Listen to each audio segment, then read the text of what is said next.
You ask Tiger to solve.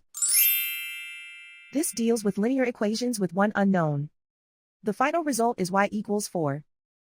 Let's solve it step by step. Simplify the expression. Expand the parentheses.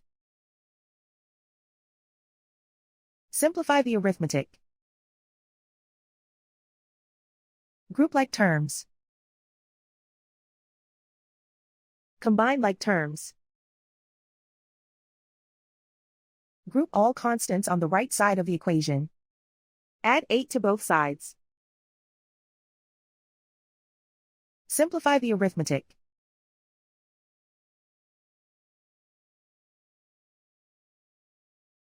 Isolate the y. Divide both sides by 2. Simplify the fraction. Find the greatest common factor of the numerator and denominator.